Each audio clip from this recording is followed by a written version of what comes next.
ठीक है, इबादत अपनी जगह, दुआ अपनी जगह। शबनम खान, आप भी इस्लाम फॉलो करती है, बताइए चला जाएगा क्या ये अजाब अगर सामूहिक नमाज हो गई बकरी ईद की संभल में? तो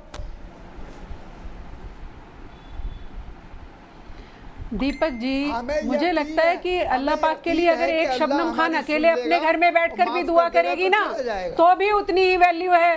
और अगर सब लोग इकट्ठा होकर ईद की नमाज पढ़ते थे और कोरोना काल चल रहा है, तो आप सबको हमको देश की तरफ देखना होगा और अपने अपने घर में बैठकर भी बर्क साहब और हम लोग दुआ करेंगे ना, तब भी अल्लाह पाक इतनी ही संजीदगी के साथ सुनेगा।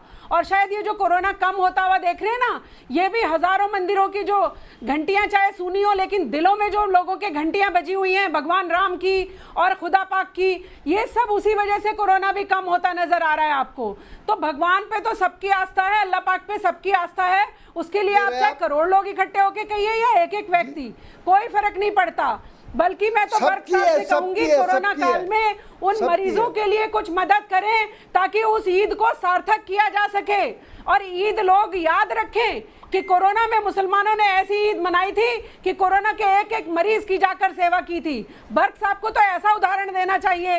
भीड़ इकट्ठा करने से कुछ नहीं होगा। आप और हम घर में आज भी नमाज पढ़ रहे हैं, कल भी पढ़ेंगे और ईद की भी पढ़ेंगे। लाखों लोगों ने, करोड़ों लोगों ने आपको जिताकर भेजा है, तो आपको तो सोशल डिस्टेंसिंग और बड़ी समझदारी की बातें करनी चाहिए ना। रोकना चाहते हैं बर्क साहब मुसलमानों को कोरोना में। आप पहले मुसलमान दिखना चाहते हैं, फिर हिंदुस्तानी, पहले हिंदुस्तानी और फिर मुसलमान क्यों नहीं है? नजदीक हमारी बातें भी समझदारी की दिखाई नहीं दे रही हैं?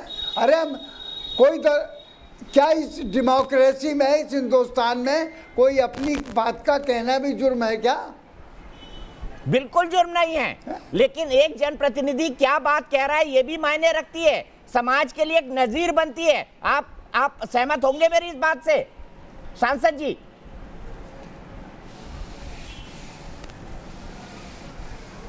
जी जी जी जी जी, मैं समझ रहा हूँ आपकी बात को। तो बताइए फिर ये जिद क्यों थी, ये पत्र क्यों? जब आप सब परिस्थितियों को समझते हैं, दीन और दुनिया के पूरे मसलों पर संसद के अंदर चर्चा करते हैं, माशाल्लाह आप उर्दू, हिंदी और अंग्रेजी बहुत बेहतरीन ढंग से बोलते हैं, आप खुद डॉक्टर हैं, तो अगर आपसे ये मांग आएगी तो लोग सोचेंगे ना कि डॉक्टर साहब ये मांग क्यों कर रहे हैं।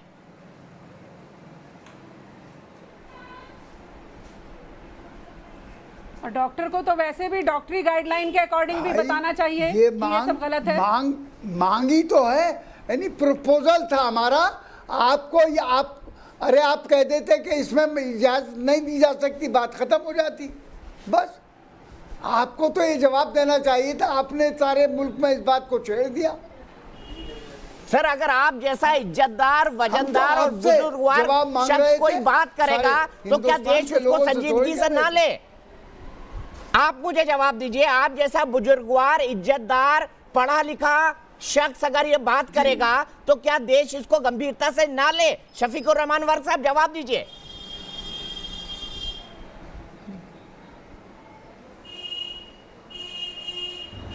अरे वो चलिए मैं पढ़ा लिखा हूँ या जो कुछ भी हूँ, जैसा भी हूँ, लेकिन हर इंसान को अपनी राय रखने का हक हासिल है, छोटे बड़े को भी और सारे इंसानों को।